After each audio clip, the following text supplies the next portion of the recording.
Hello everyone. Today we are going to study a new chapter, Natural Resources Types and Development, Class 8th CBSE. So let's start the chapter. Now, our chapter is Natural Resources. So, anything on earth is which is necessary for human survival and satisfy the human need is called a resource. Resource क्या होता है? अर्थ पर कुछ भी है जो human के survival के लिए ज़रूरी है, जो नेसेसरी है ह्यूमन के सर्वाइवल के लिए, और जो ह्यूमन की नीड्स को क्या कर रही है, सेटिस्फाई कर रही है। ह्यूमन के मतलब जो ह्यूमन की नीड्स हैं उनको सही कर रही है कि भाई हाँ, हम अपनी नीड्स के मुताबिक हम जी रहे हैं, हम कर रहे हैं, तो वो क्या होती है, रिसोर्स होती है। तो these are that are called resource. The resources which occurs naturally are called the natural resources. अब वो रिसोर्सेज जो अपने आप नेचुरली होते हैं उनको क्या कहते हैं, नेचुरल रिसोर्स कहते हैं। ठीक है, जैसे कि वाटर हो गया हमारे लिए, एयर हो गया, these are called natural resources human beings के लिए। They can not be use in a raw form. ये एक रॉ फॉर्म में यूज़ नहीं हो सकते। रॉ का मतलब पता है, कच्चे जो होते हैं उन फॉर्म में यूज़ नहीं हो सकते। In fact humans are also called a resource because by developing human skills other humans can benefit and resources can be utilized। जो ह्यूमन बींग्स हैं वो भी एक रिसोर्स हैं। कैसे? ह्यूमन बींग है, अब वो क्या कर रहा है, अब वो डेवलप्ड हो रहा है। ठीक है, डेवलप हो रहा है, बढ़ रहा है, ठीक है, किसी चीज़ में इंक्रीज़ हो रहा है, तो वो डेवलपमेंट कर रहा है, और उस डेवलपमेंट से हमें क्या मिल रहा है, हमें उस अपनी नीड मिली, हमें बेनिफिट मिल रहे हैं, हम उस रिसोर्स को यूटिलाइज कर रहे हैं, है ना। तो एक ह्यूमन भी रिसोर्स है। They also perform functions for satisfying human and social needs. तो जो सोशल और ह्यूमन नीड्स होती है वो उनको भी सेटिस्फाई करते हैं, इनको भी क्या करते हैं, फंक्शन करते हैं, काम करते हैं। They make buildings, industries, bridges and roads which are called man made resources. As you know, जैसे कि कहते हैं जो बिल्डिंग्स हैं हमारी, बिल्डिंग हो गई और क्या हो गया, ब्रिजेस हो गए एंड रोड्स, ये सब किसने बनाए हैं, ये सब ह्यूमन बींग्स ने बनाए हैं, ह्यूमन ने बनाए हैं, है ना, ह्यूमन बींग ने बनाए हैं। तो इनको क्या कहेंगे हम, man made resources. Man made resources, man made resources कहेंगे इनको। तो अब यहाँ पर ह्यूमन भी रिसोर्स हो गए एक तरीके से, और हम इसको यूटिलाइज भी कर रहे हैं, है ना। तो अब आते हैं types of natural resources. Natural resources के क्या होते हैं, टाइप होते हैं। Natural resources can be classified in numerous ways. कई सारे वेज हैं इनके, नेचुरल रिसोर्सेज के, उसमें हम न्यूमेरस वेज में इनको क्लासीफाई कर सकते हैं। दे can B classified on the basis of origin. First is, यहाँ पर मिल जाता है हमारा ओरिजिन। ओरिजिन ये रहा, ओरिजिन के बेसिस पर, और एग्जॉस्टिबिलिटी के बेसिस पर, ownership, status of development. There are 4 types of natural resources. यहाँ पर क्या क्या रिसोर्सेज देखे हमने, 4 टाइप है हमारे नेचुरल रिसोर्सेज के। क्या हैं, देखते हैं। हाँ, 4 टाइप है। पहला क्या है, ये origin, basis of origin, exhaustibility, then exhaustibility, फिर आता है ऑनरशिप, फिर आता है स्टेटस ऑफ डेवलपमेंट। तो यहाँ पर हमें 4 टाइप्स देखने को मिलेंगे किसके, नेचुरल रिसोर्सेज के। अब हम देखेंगे इनके बेसिस पर, हम पढ़ेंगे on the basis of origin. Origin के बेसिस पर क्या होता है, resources are classified as biotic and abiotic. Biotic और एबायोटिक आपको पता ही होगा, 6th क्लास से पढ़ते आ रहे हैं हम। ओरिजिन के बेसिस पर 2 टाइप होते हैं, याद रखना कौन कौन से, biotic and abiotic. Biotic and abiotic किसके उस पर, बेसिस पर, ओरिजिन के बेसिस पर। ये रहा, ओरिजिन के बेसिस पर होते हैं ये 2 तरीके, बायोटिक और एबायोटिक। तो बायोटिक आपको पता ही होगा, बायोटिक वो होते हैं जो कि जिनकी लिविंग ऑर्गेनिजम्स होते हैं, मतलब जो जिनमें लाइफ होती है, जो लिविंग थिंग्स होती हैं, such as vegetation, animals and humans, plants हो गए, तो ये किस में आ गए, बायोटिक में। एबायोटिक क्या होती है, एबायोटिक होती हैं जो नॉन लिविंग थिंग्स होती है, जो मतलब रहती तो हैं, एग्जिस्ट तो करती हैं, लेकिन उनमें कोई लाइफ नहीं रहती। एग्जाम्पल के लिए रॉक्स हो गए, मिनरल्स हो गए, सॉइल हो गई हमारी, ठीक है। तो ये किसके बेसिस पर थे, ये थे ओरिजिन के बेसिस पर हमारे बायोटिक और एबायोटिक। अब आते हैं on the basis of exhaustibility, they are classified as renewable और नॉन रिन्यूएबल रिसोर्सेज। ये दो, इनके भी दो होते हैं।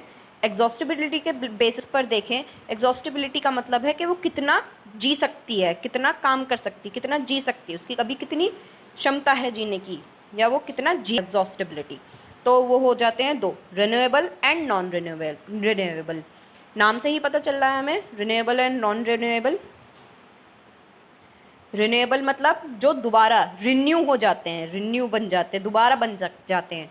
जैसे कि क्या हो गया हमारा, ट्रीज हो गए हमारे, ठीक है, फॉरेस्ट हो गया, वो किस में आ जाता है, रिन्यूएबल में आ जाता है। एग्जॉस्टेबल और non renewable, these are resources like minerals and fossil fuels which get exhaust with continuous used and are not easy to replenish, है ना। मतलब यूज़ करने के लिए तो काम आते हैं, हम कंटिन्यू उनको यूज़ करते हैं, काम आते हैं वे हमारे, ठीक है, लेकिन यूज़ करने के बाद, कंटिन्यूसली यूज़ करने के बाद वो दोबारा से रिप्लेनिश नहीं हो पाते, दोबारा से बन नहीं पाते, ठीक है। तो ये क्या होते हैं, नॉन रिन्यूएबल, जो दोबारा से, मतलब हम जैसे कि फॉर एग्जांपल के लिए, बहुत अच्छा एग्जांपल है यहाँ पर हमारे लिए petrol. Petrol is the best example for non renewable.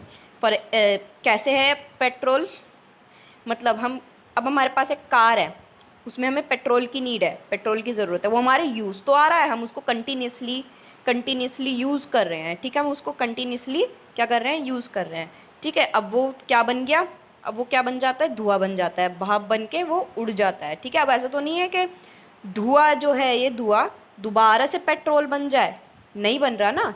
तो किस में आ जाता है सब, ये आ जाता है हमारा नॉन रिन्यूएबल में, ठीक है, नॉन रिन्यूएबल में, कि भाई हम, ये हमारा दोबारा से बन नहीं रहा, तो ये हो जाता है हमारा नॉन रिन्यूएबल में।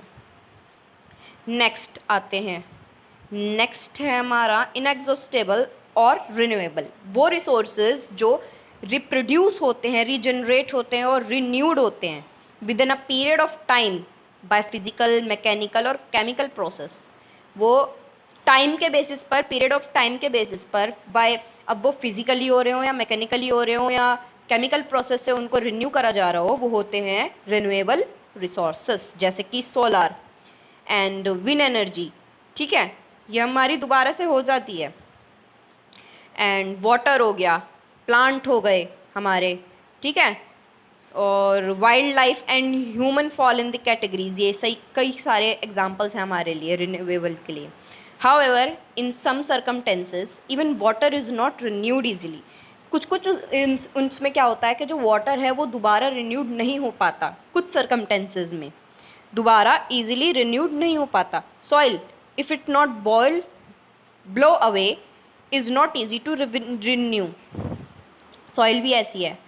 तो ये हमने देखे, अब पहले हमने देखा on the basis of origin, origin के बेसिस पर क्या होते हैं, बायोटिक और abiotic. On the basis of exhaustibility, exhaustibility के बेसिस पर होते हैं दो, क्या, नॉन रिन्यूएबल और रिन्यूएबल। अब आते हैं हम on the basis of there distribution, resources can B of two types. अभी पहले इनके on the basis of there distribution, इनके डिस्ट्रीब्यूशन के उस पर दो टाइप और हो सकते हैं रिसोर्सेज के, एबिक्विटस एंड लोकलाइज्ड। अब हम ये देखेंगे एबिक्विटस रिसोर्सेज कौन से होते हैं, resources that are form everywhere, found that are found everywhere like land and air, ठीक है। यूबिक्वाटस रिसोर्सेज कौन से होते हैं, जो हमें कहीं भी मिल जाएंगे, रिसोर्सेज एवरीवेयर, हमें देखा हमें लैंड कहीं भी मिल जाती है, we found air easily and everywhere, ठीक है, एयर तो हर जगह है, बिना एयर के तो हम सांस भी नहीं लेते। अब आते हैं लोकलाइज्ड रिसोर्सेज, लोकलाइज्ड रिसोर्सेज ये रहे, वो होते हैं which are found only certain place, एक निश्चित जगह पर ही वो पाए जाते हैं, ठीक है। जैसे कि फॉर एग्जाम्पल हो गया हमारे पास coal and copper are found in specific location and period, ठीक है। हमें इतना समझ में आ गया। अब हम देखते हैं on the basis of their stage of development resources can be classified as potential and actual. अब दो स्टेज हो जाते हैं डेवलपमेंट के, अब उनके बेसिस पर रिसोर्सेज क्या हो सकता है, पोटेंशियल और actual. The resources which exist in nature but their quality and quantity have not yet been ascertained are called potential resources. For instance, mineral oil may exist in many parts of India where sedimentary rocks are found, but still is actually drilled out, it remains a potential resource.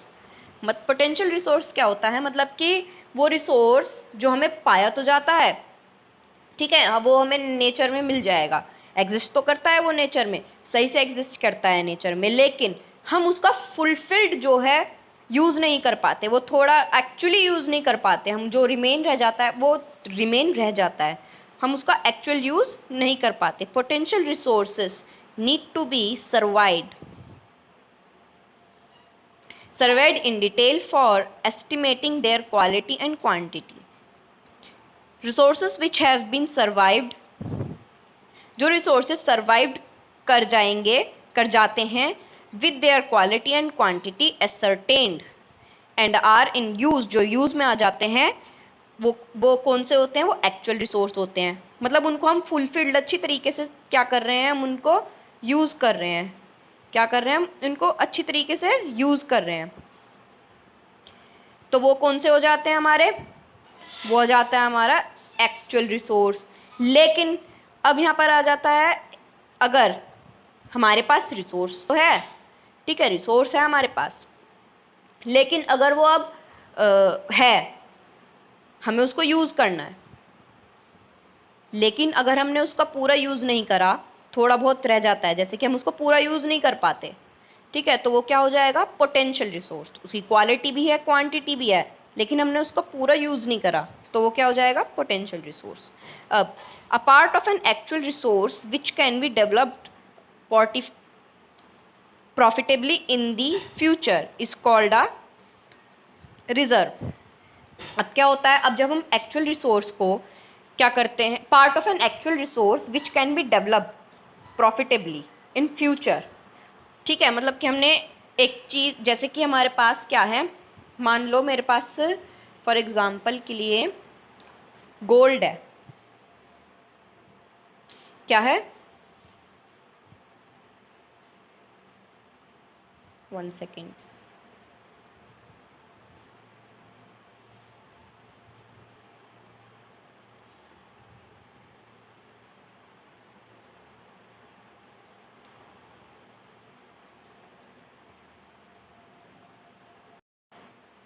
Yes. अब क्या है, हमारे पास एक resource है, actual resource है, ठीक है, जैसे कि for example I have gold, मेरे पास गोल्ड है, ठीक है। अब लेकिन मैंने उस गोल्ड को अपने लिए बचा के रख लिया फॉर द फ्यूचर, कि नहीं मैं इस गोल्ड को बचा के रख लेती हूँ फ्यूचर के लिए काम आएगा, ठीक है, तो मैंने वो फ्यूचर के लिए बचा के रख लिया, तो हम उसको क्या कहेंगे, उसको हम कहेंगे रिजर्व, के the gold I have reserved, जो गोल्ड है मैंने उसको रिजर्व कर लिया है, ठीक है, तो उसको कहेंगे रिजर्व। ये आ गया समझ में इतना। अब बढ़ते हैं आगे।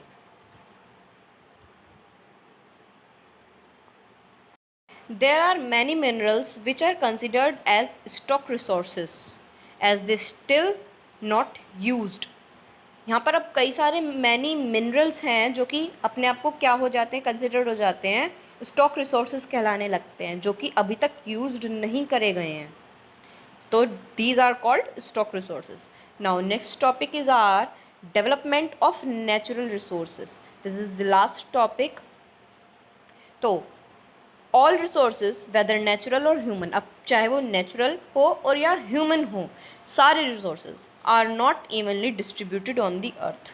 ये क्या है, अर्थ पर डिस्ट्रीब्यूटेड नहीं है ना, सब एक साथ हो रहे हैं, ना ह्यूमन अलग से हैं ना नेचुरल रिसोर्सेज अलग से हैं।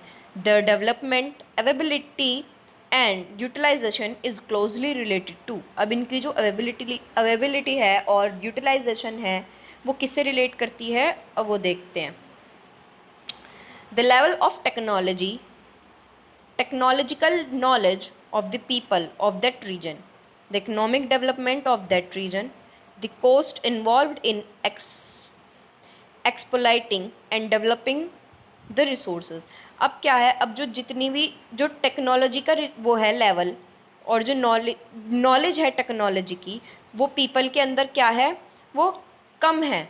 मतलब कि टेक्नोलॉजी की जो लेवल है कि हमें इतना टेक्नोलॉजी बढ़ानी चाहिए, डेवलप करना चाहिए चीज़ों को और यूटिलाइज करना चाहिए हमें सही तरीके से। तो अब the economic development of that region, अब उनका इकोनॉमिक डेवलपमेंट भी नहीं देखते हैं कि इकोनॉमिक डेवलपमेंट सही से होना चाहिए नहीं होना चाहिए, ये वाला, ठीक है। और आ जाते हैं द कॉस्ट, अब कॉस्ट इन्वॉल्व करती है in exploiting and developing that resources, मतलब कि जितनी उसमें कॉस्ट लगेगी, ठीक है, क्या है कि उसमें कॉस्ट लगेगी, हम उसमें इन्वॉल्व करेंगे तब वो जाके रिसोर्स डेवलप करेगा, ठीक है। और the availability of a good transport network, अब क्या है, जो नेचुरल रिसोर्सेज है उन्होंने हमें गुड ट्रांसपोर्ट अवेबिलिटी करा रखी है ना, ट्रांसपोर्ट नेटवर्क की क्या करा रखी है, हमें गुड अवेबिलिटी करा रखी है, हमें गुड एरिया मिलता है ट्रांसपोर्ट के लिए। Social and political support in developing the resources, social और पॉलिटिकल का भी सपोर्ट रहता है कि इसमें डेवलप इन रिसोर्स को डेवलपमेंट करने में। Okay, come to the next. Next is conservation of resources. All resources, conservation resources, all resources should be used wisely. Not only do we need to assess resources, but we should also preserve them। अब क्या है, जितने भी resources हैं हमें उनको ठीक से ढंग से यूज़ करना चाहिए, ठीक है। ऐसा नहीं कि हम अपनी नीड के हिसाब से उनको यूज़ करेंगे, लेकिन हमें उनको प्रिजर्व भी करके रखना चाहिए, उनको प्रोटेक्ट करके रखना चाहिए, उनको वेस्टेज से दूर रखना चाहिए, ठीक है। वेस्टेज हमको अवॉइड करनी चाहिए। क्यों? क्योंकि वो हमें फिर बाद में जाके हमें क्या करती है, वो एक जिस तरीके से हम उनको एसेट रखते हैं, एसेट करने के बाद वो फिर हमें लाइबिलिटी नहीं देती, एक तरीके से वो हमें ही अच्छी चीज़ें प्रोवाइड कराती है। Device of the resources by avoiding misuse is known as conservation of resources.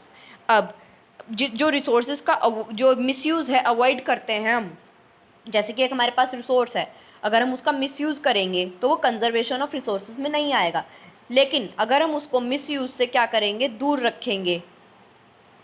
जैसे कि एक रिसोर्स है, ठीक है, अब हम उसको किससे दूर रखेंगे, हम अवॉइड करेंगे क्या, मिसयूज। इस रिसोर्स, किस रिसोर्स का, इस रिसोर्स का क्या करेंगे हम, मिसयूज से हम क्या करेंगे, अवॉइड करेंगे।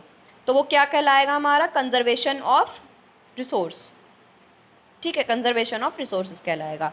अब economic development over the last few decades led to greater wealth and hence there has been a rise in consumption level, ठीक है। increased population and rising demands for material goods and comfort have already caused depletion and degradation of many valuable resources।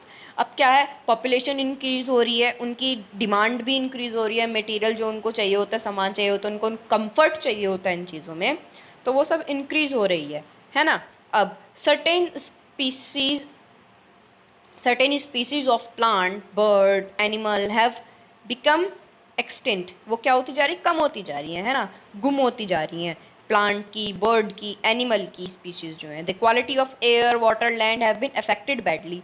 अब क्या है कि जो ये है air है हमारा, वाटर है, लैंड हो गया और ट्री हो गए, फॉरेस्ट हो गया, ये सब क्या हो रहा है, बैडली अफेक्टेड हो रहा है इन सब चीज़ों से। तो यही कहा गया है कि इनका मिसयूज़ मत करो, मिसयूज़ मत करो, मिसयूज़ अवॉइड करो मिसयूज़, तभी ये जाके कंजर्वेशन ऑफ रिसोर्सेज कहलाएगा, ठीक है। बिकॉज ऑफ पॉल्यूशन की वजह से क्या है, इन सब चीज़ों को बैडली अफेक्ट कर रही है, इनके मिसयूज़ की वजह से जो सारे रिसोर्सेज हैं तो उनकी वजह से जो ह्यूमन बींग्स है वो बहुत ग्रीडी होते जा रहे हैं, अपने लालच की चक्कर में आकर, अपने लालच को फुलफिल करने के चक्कर में वो रिसोर्स को मिसयूज़ कर रहे हैं और रिसोर्स को डैमेज कर रहे हैं।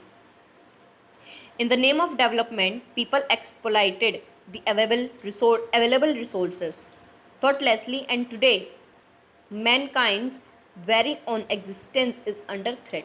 अब क्या है, डेवलपमेंट की आड़ में आकर पीपल क्या कर रहे हैं, जो उनके पास अवेलेबल रिसोर्सेज हैं उनको भी डिस्ट्रॉय कर रहे हैं।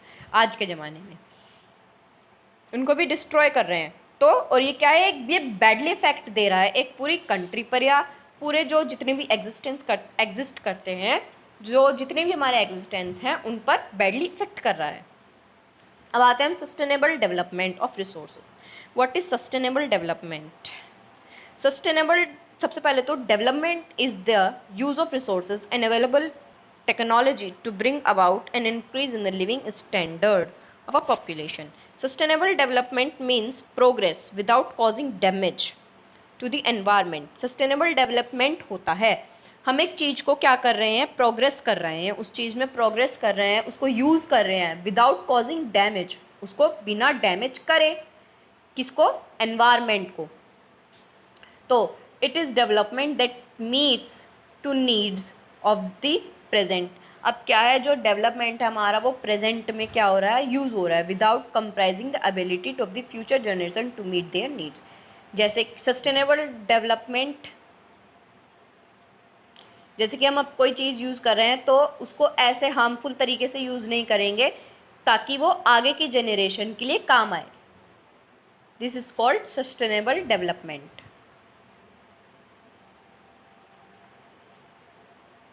The future of our planet reset on our ability to conserve our resources by avoiding further damage to the environment and preserve the vast diversity on earth. Now, अब क्या है, जो ज़्यादातर रिसोर्सेज हैं, मैनी रिसोर्सेज, कई सारे resources ऐसे हैं जो एग्जॉस्टेबल हैं और अवेलेबल हैं लिमिट में, ठीक है, लिमिटेड सप्लाई है उनका, और if they are consumed faster than they can be regenerate in nature. अब क्या है, अगर हम उनको कंज्यूम करेंगे, अगर हम उनको जल्दी कंज्यूम करेंगे, तेज़ी से कंज्यूम करेंगे, तो वो रीजनरेट हो सकते हैं आगे के लिए, नेचर के लिए। They are born to be depleted और exhausted. In the interest of sustainable development, it is important to take immediate step for using resources judicially. So, the chapter is complete. Hope you understand. Hope you getting the points. Thanks for watching.